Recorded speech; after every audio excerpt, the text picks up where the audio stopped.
with my friends.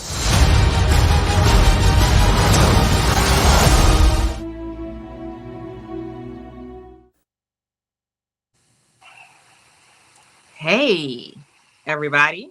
We are back for the last two episodes of Willow, episodes 7 and 8.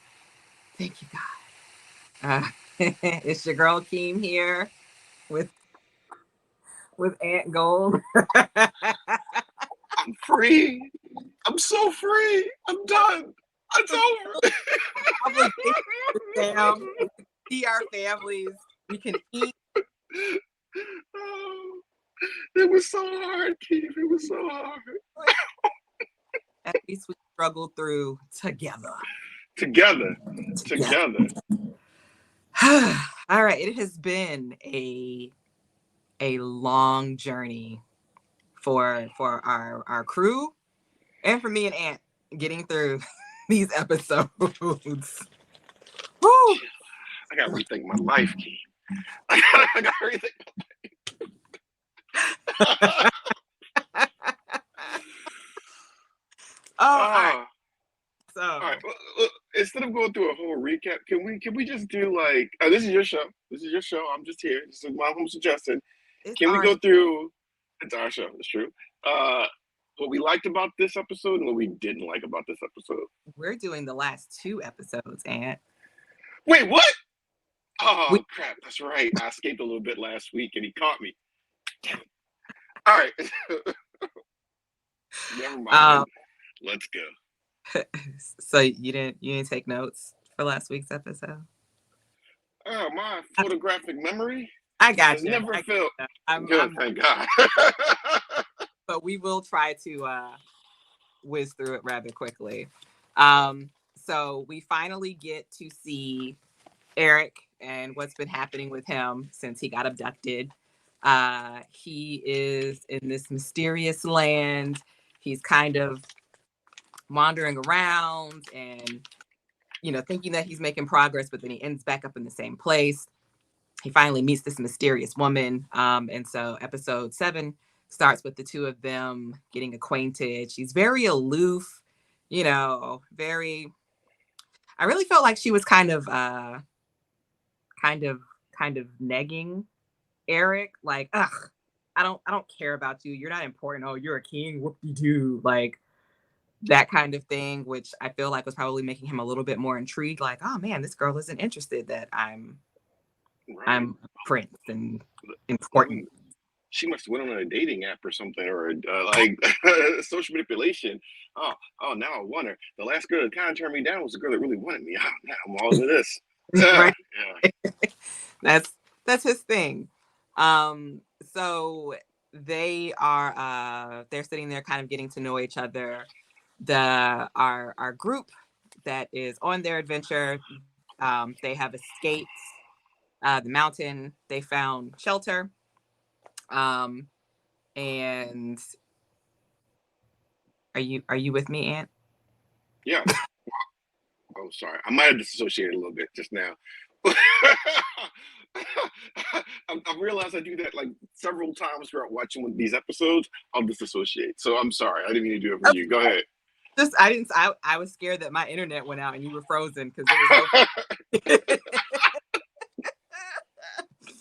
was so the group finds shelter in like this random hut house thingy, and the owner of the house is like, y'all gonna pay me to stay at the inn? You got money? And Willow was like, oh yeah, I got rubies and gems and clovers and horseshoe. Wait, no, that's the cereal. But yeah, he's like, I got money. And so then Graydon is upset. Like, we've been staying at 1-star motels the whole time and you had money so we could stay at the Ritz. Ugh. So they're kind of staying there. They're getting to know the owner. He makes them this weird dinner, which is like ramen noodles and worms. So they're, the only person who's like really down to eat it is Borman, because Borman has seen things in his life and he's hungry and he does not care. Willow asks for salt as the owner of the home goes to get salt. everybody dumps their food because they're like, nah, this don't look right. The owner comes back. He reveals that he is also from Kashmir, which we find out that the mysterious woman that Eric is trapped in this desert land is from Kashmir.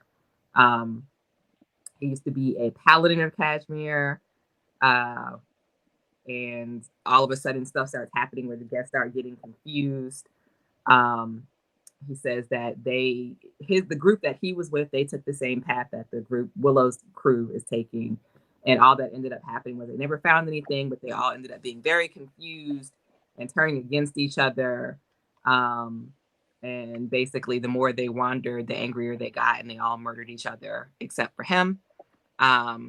So basically said there's nothing beyond the shuttered sea but like death and agony. Eric and the girl have like their little conversation. She wanders off. He wakes up. He's still laying beside the pool that he's been drinking out. Now it's like closed off.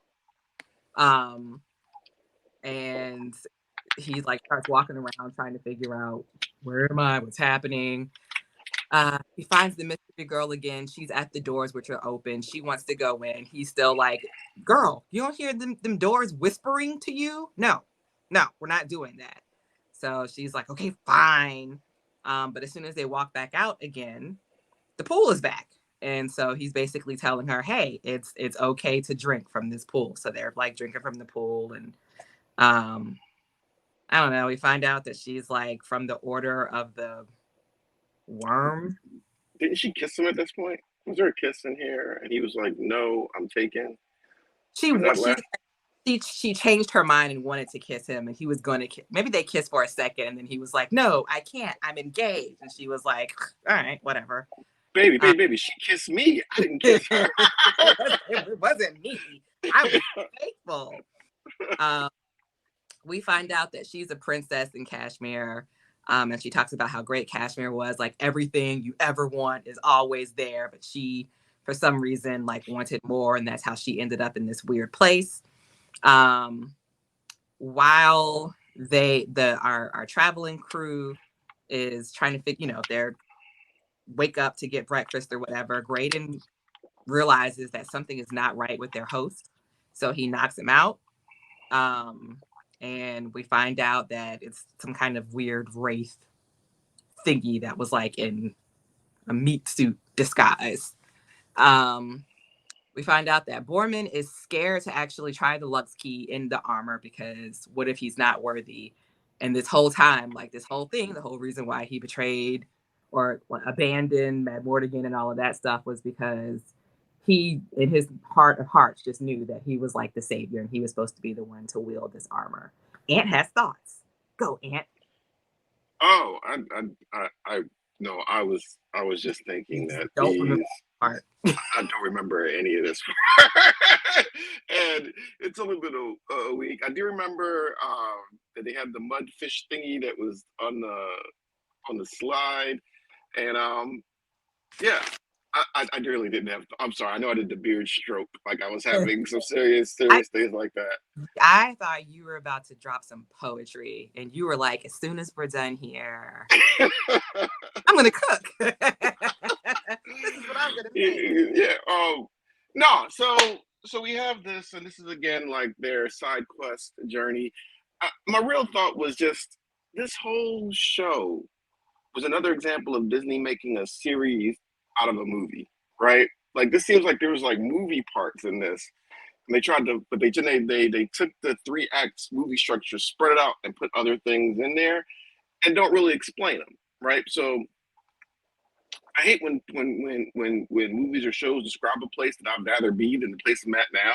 When she's talking about her kingdom and everything, I'm like, yeah, that sounds nice. Get a flashback or something. Yeah.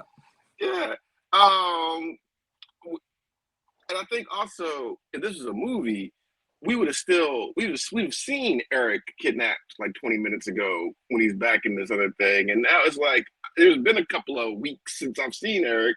I know we saw him last episode. I was saying before we saw him and got back in him. So it's like, who's this guy? Like, why do I care about this guy? He seems kind of, whatever. And then we get this long, dread piece of like, the endless wastelands of water or mud or whatever. And like I'm just like there's no tension build up where I care about any of this stuff. Like I don't care about the old man. I don't care.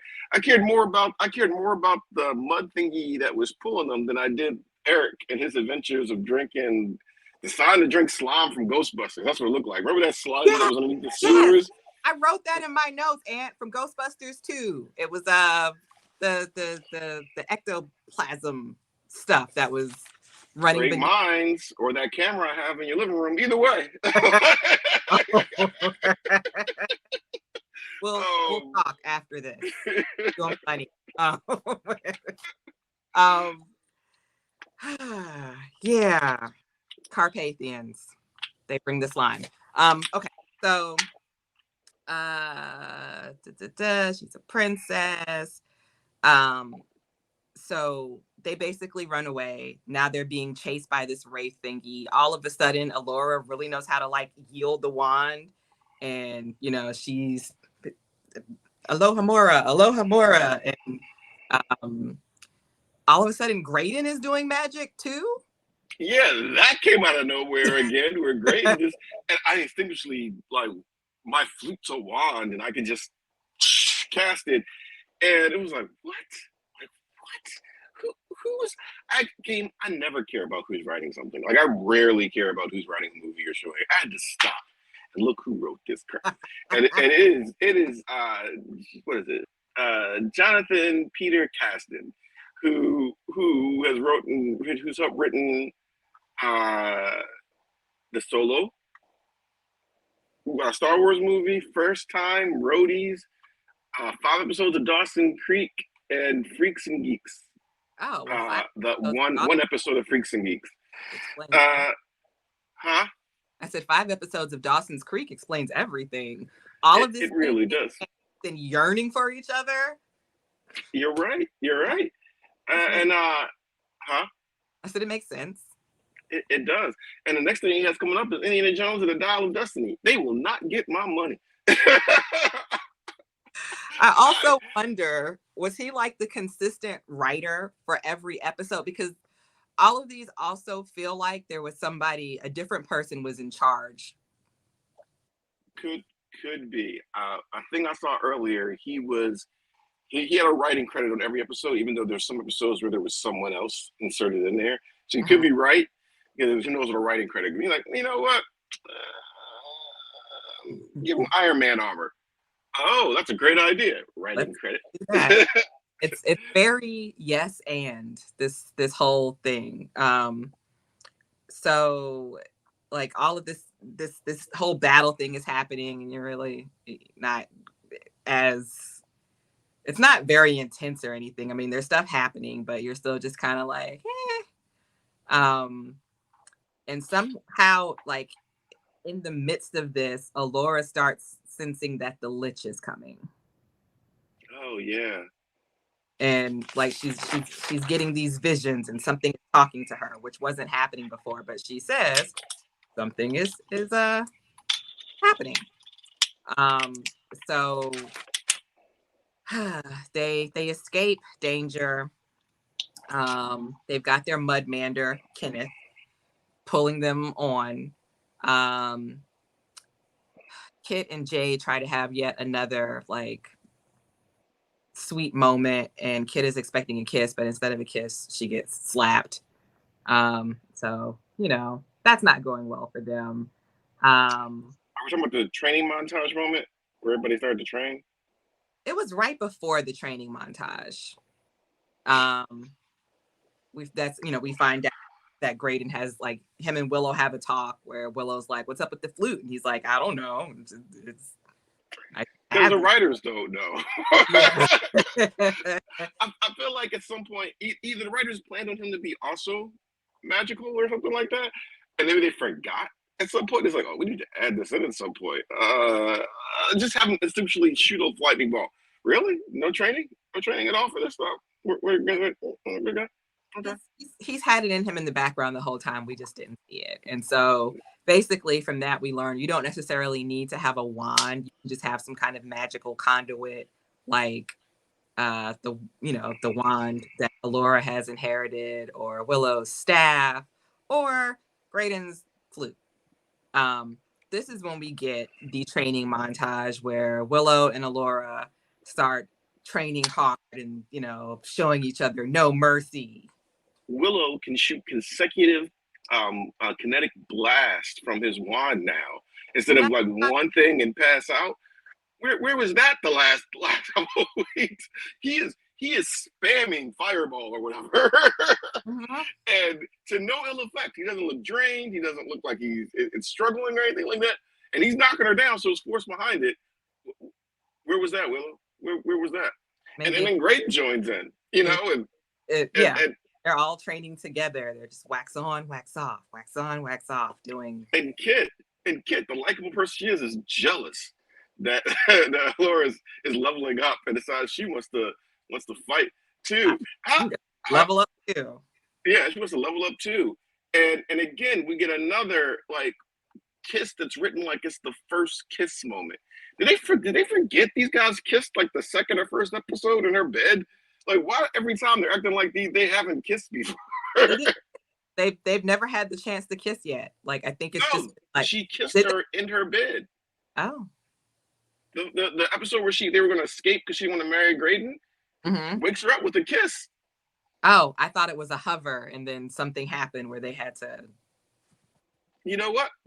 We will never know because I will never go back and watch it. But I'm pretty sure they. As much as I love being right, you got it. I don't got it in me. But anyway, too many first kiss. Because even all right, so let's say they didn't kiss. Let's say that I am. Let's say that I am. You were mistaken. You were mistaken. I was mistaken that they didn't kiss. This is way too much will they won't they kissing things in every freaking episode. Pacey, come on. like Pacey, you and Joey belong together. Let's do this. So yeah, we get a Rocky training montage and I do not care. Because then it makes sense. Like a kind of wand tai chi, like they've got their wands and they're like doing the arms and stuff, and the music is still stupid. We learned magic is based on feeling. Yes, you gotta bring it up from love. And Willow's like, hit me with everything you got. Oh, what did you do? And I feel like. Never mind. We'll add that word in later. Yeah. So, and Laura's using spells and magic blast. You are right. Eric and the princess have an expectation discussion, and the princess kisses Eric. He stays faithful. The princess says that she's been there for a long time. Crone. Right. Like the whole time we're like, none of this seems suspicious to you, Eric. None of it. And was this supposed to fool us, the audience? Like who is this? Who's this for? Who is this illusion for? I just don't think they cared. But then the princess, she admits, like, you're here because I'm the one who brought you here. I'm the one who brought you here because we need to wake up the magic, the worm that feeds on magic. He's asleep below the world. We need to bring him back so that we can have like a revival and make everything great. So as they're traveling, we see like a glimpse of Willow's vision, I guess, of something bad happening to Allura. And, you know, as they start getting closer, he's a little more dreadful because, you know, Laura's the savior of the world, but she has to die to save everyone. Biblical. Graydon starts getting very concerned for Kenneth, the Mudmander, and because he's like looking sick. Then we have like this scene of like heart to heart between people. And that was weird because where they were, like, even though they're all in the same place, the sky looked different for everybody. Borman finally tries the Lux key and it don't work because he's not the one that's worthy. Oops. I don't know what happened there. Yes, sky looked different for everybody. Willow all of a sudden also has like mental FaceTime where he can reach out to his daughter in his mind to be like, "Hey, baby, how you doing?" But then we find out that the son ran away because it was Willow's. He felt like it was Willow's fault when they got attacked way back when, and the mom died. And as the daughter is talking, we realize that it's implying that she's dead, possibly because of the great battle that is coming up between good and evil. And so now the group is starting to turn on each other. Graydon sets Kenneth free because he's sick and he can't go on. We don't need to, keep torturing him like this. Willow was like, F it, I'm ready to go home. Let's just turn back around. I'm not doing this anymore. My daughter seems like she's in trouble. I'm out. All of a sudden we start seeing Eric addicted to this weird water now. Now he's just drinking it freely. The group walks the rest of the way until they get to everybody starts talking about feelings again. Borman admits that he's not who he thought he was. He thought he was going to be the hero, but he's not. Graydon once again admits his feelings for Alora. The crew reaches a cliff. It's a waterfall. Everyone is like, well, this seems pointless. We should turn around and go. But Alora reveals, like, I know that I'm supposed to die for this. So if I got to jump and die, so be it. Kit is like, you're not going to die. We have to believe. I mean, it is a Disney show, so okay. So they jump off this waterfall thingy, and they end up where Eric is. To find him like standing, looking very smug, and that is where episode 7 ends. With a new haircut, little product in his hair, some fluffy going on. New outfit. Apparently the crone. She's a fashion connoisseur, hairstylist Yep. and whatnot. Evil makes you look a little better. Gives you little grooming tips. And I'm sure it ended with some crazy song, the choice that makes no sense. The music direction through this whole series has just been so weird, very weird. This is a fantasy drums. Huh? I said I want to hear flutes and drums. It's a fantasy like adventure quest type of thing, but they wanted to make this so modern and so many in the language and the tones and everything. So again, like I said, this whole episode felt like filler inside of a movie script. I went to look it up again, and you're right. There were different people on every episode they were writing. So the one list I saw had him credited in all the episodes, but this other list on Wikipedia has other people. So he wrote the first one. He's in another 2. He was overall producer, I guess. He's a producer with Ron Howard, which, again, I wonder what that means. Did Ron Howard just say, yeah, throw my name on it? Yeah. And I'm looking at some of these credits, and it's like, that's unsurprising. Like, you got some people that did The Rise of Skywalker, and it's just like, why? Yeah, y'all couldn't have thought that this was a good. Who thought this was good? Who's this for? Because I have unfortunately seen a lot of Disney product shows that are not an in-depth writing at all, but they're still for that audience level good. This one, going into this last episode, I'm not sure who this was for. It wasn't for me. Was it for you? It wasn't for us children of the 80s who remember the original. No, it wasn't for kids. It like I Yeah. All right, so is it my turn to do this one? I wrote notes if you need them.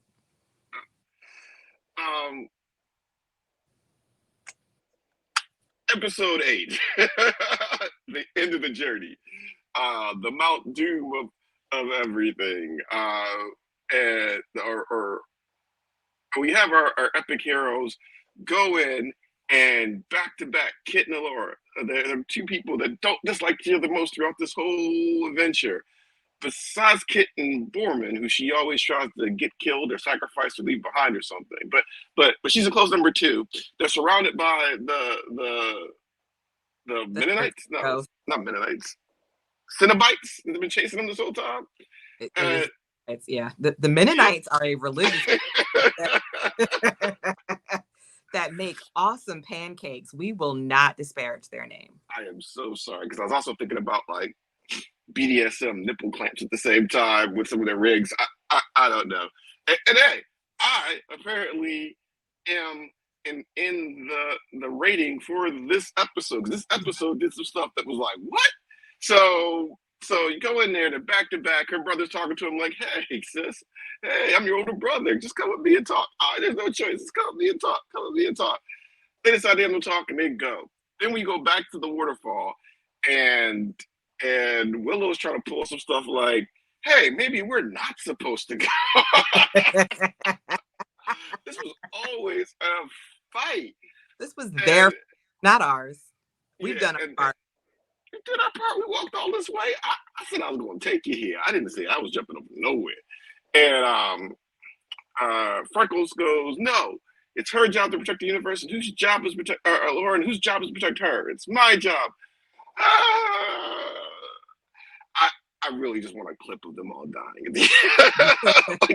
just bodies laid out on rocks. Like there was really like an Indiana Jones and Last Crusade path. There's just a different angle that you had to walk on to get there. And then Borman goes, yeah, that's just me and you, Willie. We're gonna go back. And he's like, should go with her. He's like, no, my priority is my daughter. Right. And why'd you come? Are you here? What the heck? Or bring your daughter along, but you what? And then Borman convinces himself to jump, and before Willow can say what a good guy is, he runs away. Which, again, I think out of most of this cast, Borman has been somebody that I'm like, yeah, cool. I can see him in other series, and I would care about watching him, right? I wouldn't want to see him as the main point. Don't get me wrong, Disney. I don't want a Borman show. But if he was part of a stronger cast, him and Gaten could probably make this work. And Stabby McStab that you killed off, and Stabby McStab that you killed off.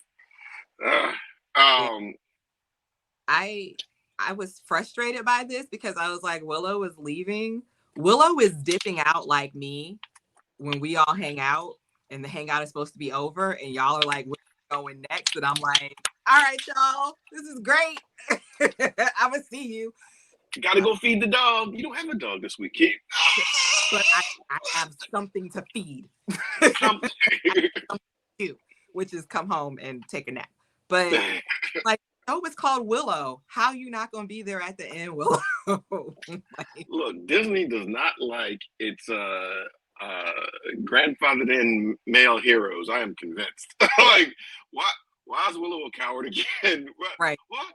Willow is a coward who never got good at magic, apparently. But they did. And yeah, did. But still to this charlatans type stuff. Matt Mardigan just up and left his family with no note or explanation or anything like that.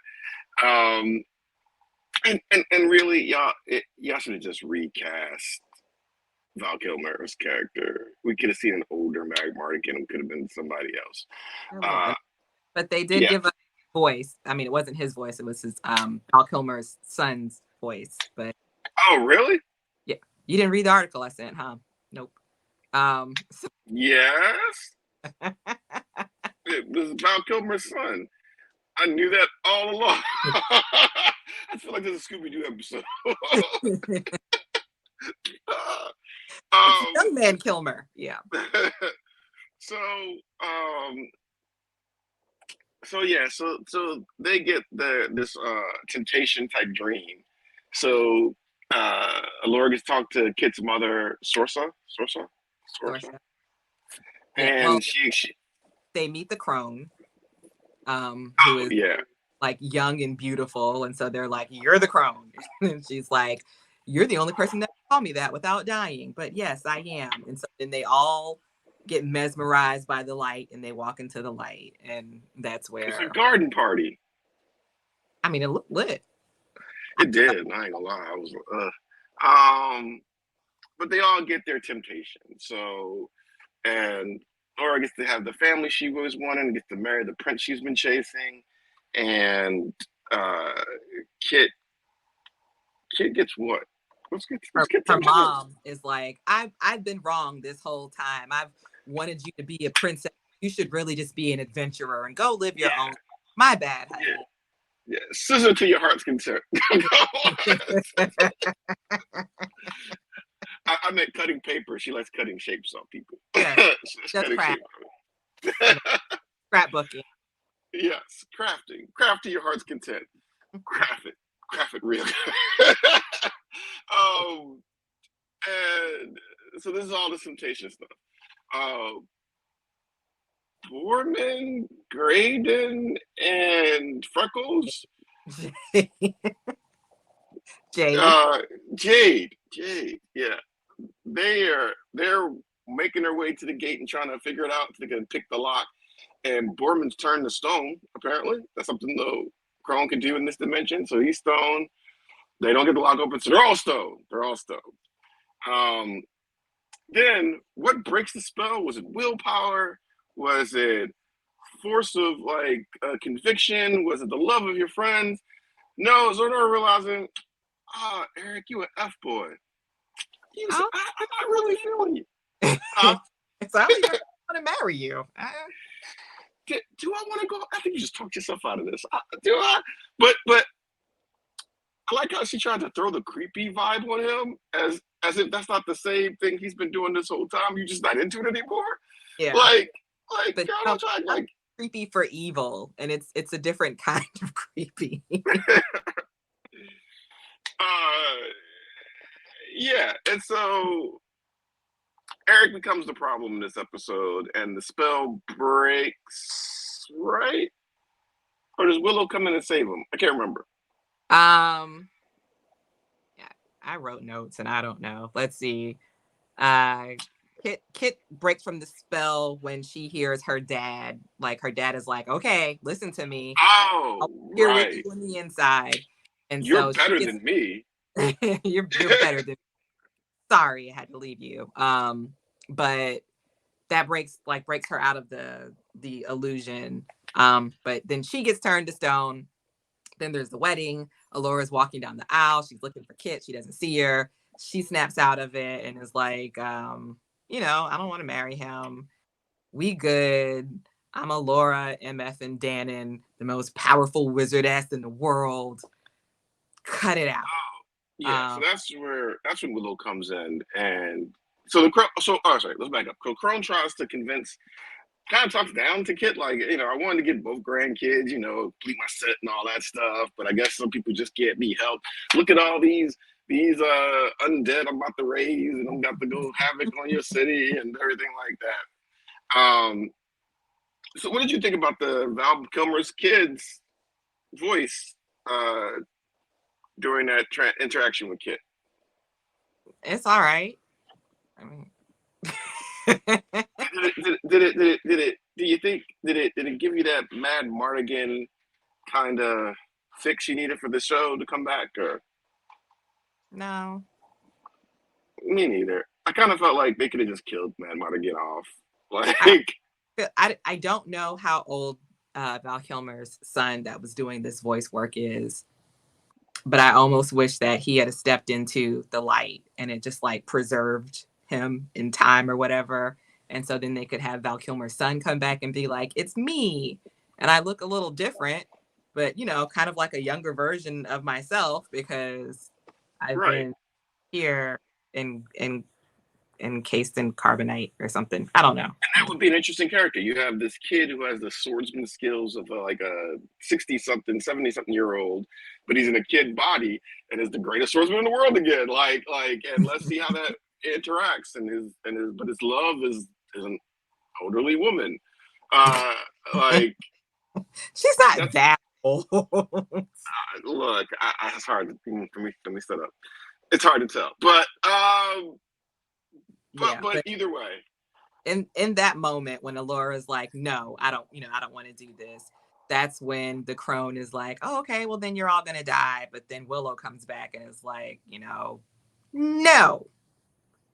He does her whole little background, like, no, they used to say Daenerys Targaryen, breaker of change, dragon, brother of dragons, ruler of, like, speech.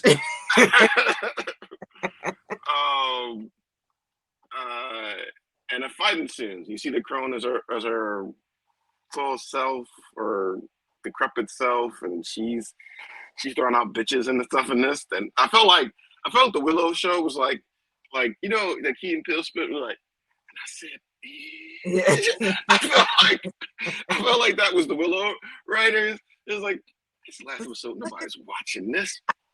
I said, they gave us shit. They gave us it, which is why I'm like, okay, so I guess it's not for kids either. Yeah, but like, who is this for? Yeah. Who's it for? And talking about the worm, the sentient worm, she's like, he's eternal, bitch. Like, I mean, okay, that seems rude though. Like, yeah, I mean, there was no need for this. And again, this modern writing and this like dialogue in this fantasy setting is just crazy. I mean, we've had modern language. We've had a printed T-shirt from that one brownie daughter. She had a printed T-shirt and a snuggie on, and a onesie, on. Yeah. So Grady tries to step up, and he uses his blast, and she disintegrates him into a portal. I guess that's what happened. Oh, no, like he uses all his powers.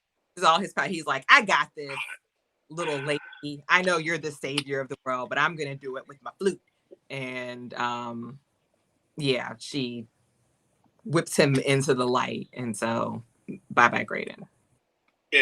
It looked visually like she disintegrated him, but I knew there's a reason why they placed him in front of the portal, because it was obvious placing in front of the portal during the whole thing.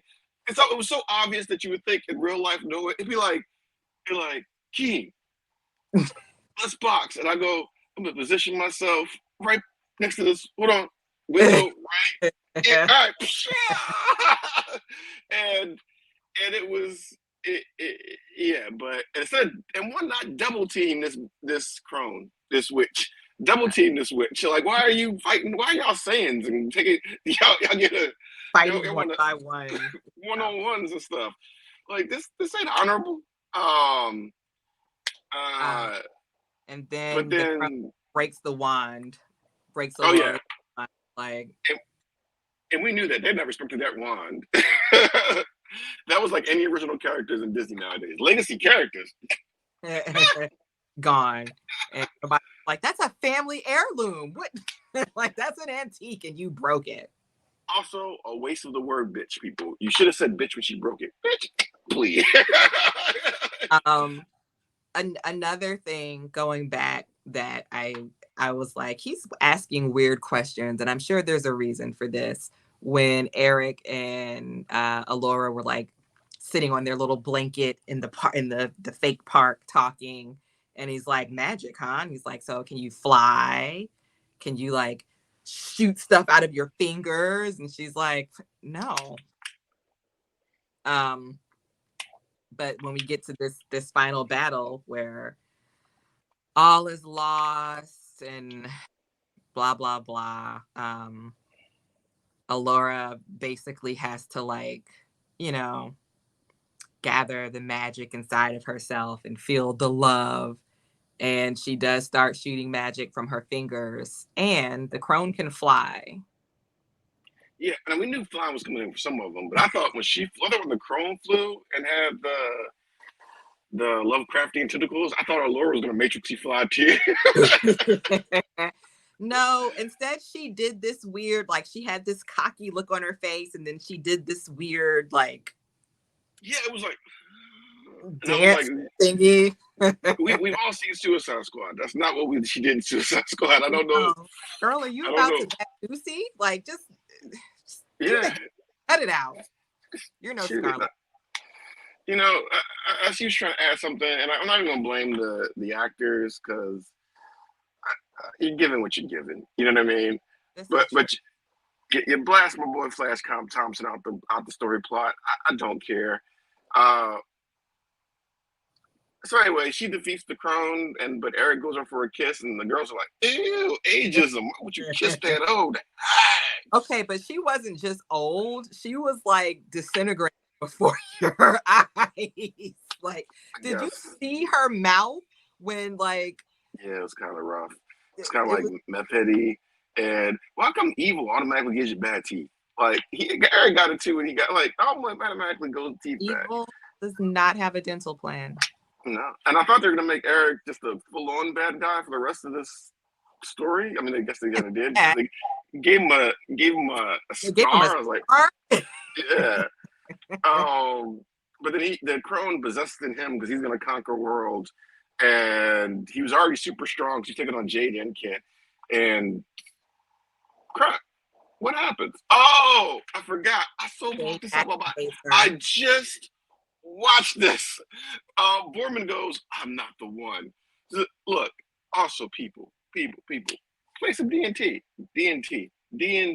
It's okay for different people to have different roles in the party. It would have been okay for Borman to have the armor, but no, she gets the Iron Man armor. I was so done. I was so done. She had the Iron Man armor, defeated her brother pretty easily, even though he had all the powers of the crone. And I guess she's immortal at that point, or she can't be harmed with the armor on. I wasn't disappointed in her getting the armor. I was disappointed in the speech that was given when she got the armor. Like, it's inside of you. It's been you all the time. You can do it. The power is yours. I was just like, oh, the power is mine. And she beats her brother because he says, "I'm king and I'm stronger than you." And she's like, "No, you're not. And da, da, da, I love you." And she's about to kill him. I got to sacrifice. Willow breaks his staff. I have no idea what your staff is. Willow, did I miss a part where Willow explained the staff in the gym and everything like that? Is it significant? Did you have to break the staff to do this? Staff holding some kind of special gemstone. Do you want to explain these gemstones or no? Okay. No, we're going to, right. And they cure him. And that's kind of the end. They walk off. Willow says, "I'm not afraid of the future because I got you girls." No mention of Borman or poor Eric. Not about y'all. Laura looks back and, Oh, go ahead. And she has a feeling about something, and kind of fair play since she took her away from Matt Mardigan. I guess she wouldn't take her away from Graydon because she's like, "Hey, Laura, we need you." Or no, we need you at the party or something like that. Something like they're all good friends now.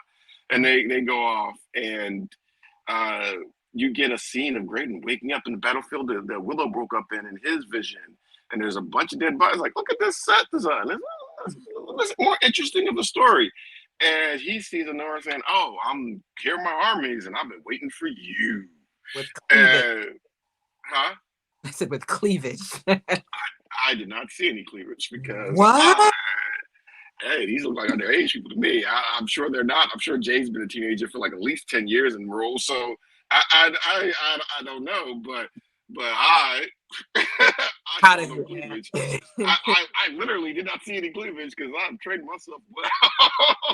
She like had on her battle gear, but for some reason, like the top was just like this low V cut. I'm like, because I'm evil. I just don't see myself waging war in a low cut, like with my whole décolletage exposed. But you got to use every weapon at your disposal, kid. You can't distract a little jiggle. you wasting your assets. True. You need times I just helicopter into a room to disarm the tension.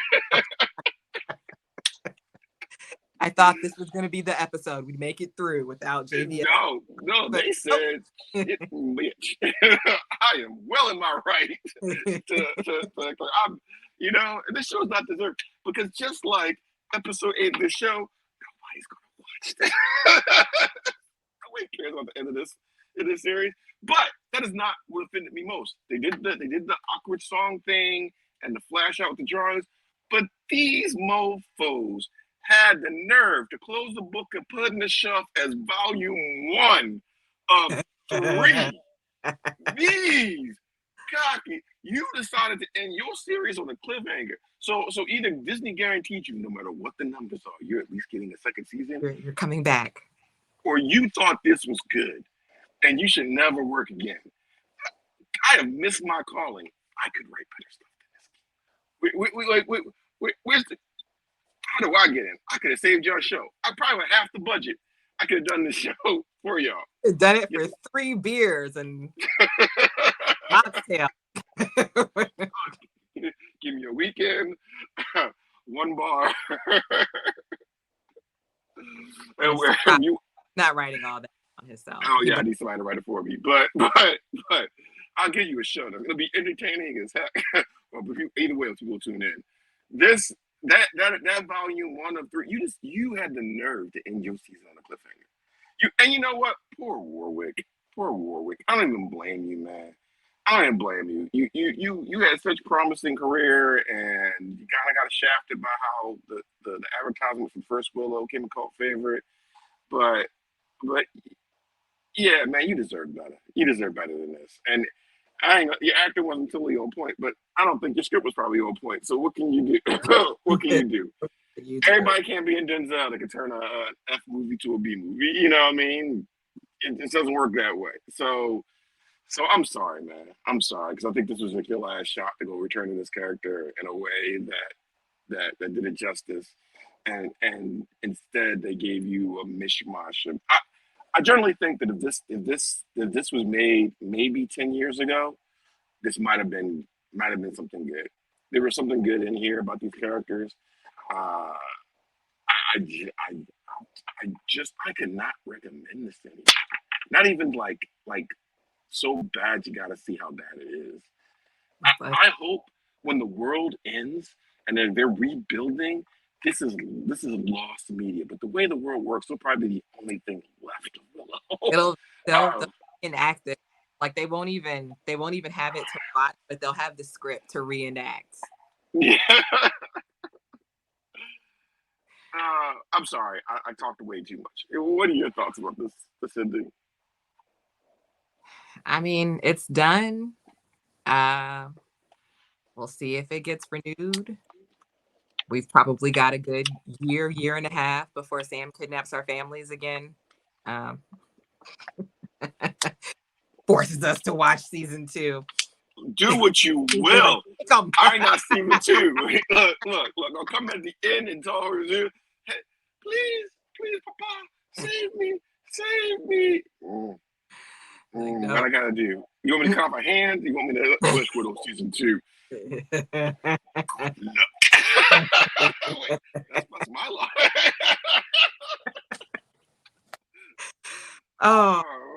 So this is the worst thing I've seen this year.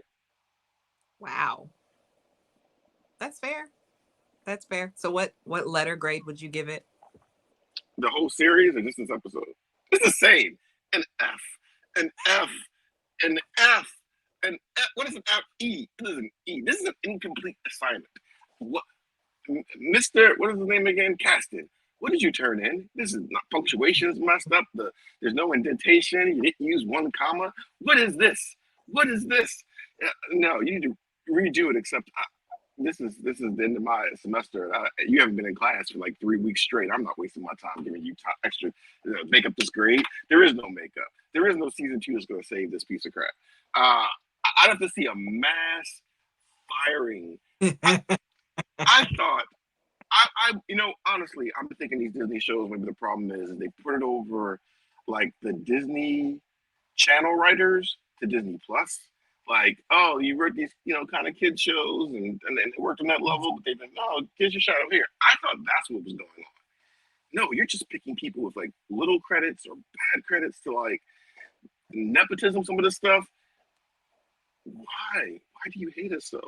Do you think we're a sheep that's going to give you our money for no reason? You have ruined. No, that's true. Somebody right now is probably going, this Willow is greatest thing ever. And if you don't like it, you're heightest. And I don't know. Why? Who is quality control over there? Who is quality control over there? the guy who wrote it. It was like, yep, looks good to me. Let's go. And he don't care. He got paid in advance and there's another job lined up already. So, yeah, I mean, that's Willow. I just feel sorry for the character of Willow. Yeah. But they'll all go on to do. Oh, I give it a D.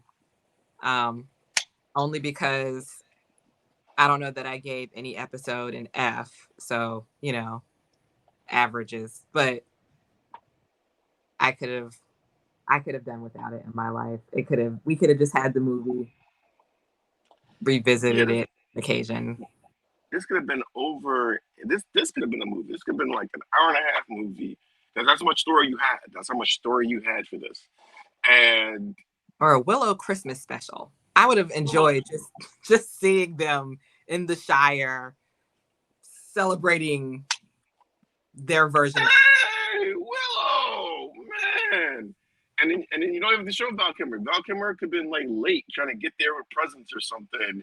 And we see him in the background slip and start rolling down a hill. Like, see what y'all did there. Yeah. What do you like from the show? Like, what did you like from the whole show? What did you like? There were some moments of levity. Those worked for me. I like seeing Warwick Davis. He looks good. He looks healthy. Stabby, of course. Silas, that's his name. Yeah, that's really about it. Yeah, I don't remember the name, but Leslie, Laurel, Cecil. No, the big guy with the type of name. Mm-hmm. He didn't stay. They introduced a lot of people that I liked, but they weren't there for long. So they always went to the point. I do not care about this cast, and I do not. Sam, I'm not. If they do, if they, I know the plans were for Jade and Kit to get a spinoff series of their own. Not doing. I do not care. I do not care about that series. We gotta say it, Aunt. Not it. Not it. Sorry. I will kick a peck down some steps if I make it. That is or a kid. Either way, I don't care. Discriminatory, sir. Yeah, and I don't want anything with this. Anything. Jade Kid didn't get any more likable. Did she get more likable for you as a character? She's all right. I mean, she got nicer to Allura, so there was that. But I said likable. Did you like her character? Were you interested? Would you be interested in seeing what her character does next? No, but I don't know that I really like too many of the characters. So Borman, but I don't necessarily like many of his drunken tales. We've got The Witcher for that. So that's true. He's been a good side character in The Witcher. I think. Yeah, I don't have too much to say about this. Any closing thoughts on your end? It was no. All right, this is my thing. Do better, Disney. Do better. That's all we want. Just do better. Or else. Sam? Oh. Sam? Gotta go before Disney locates me. Filing out the top of I can see the skyline, 50 mile radius, summertime.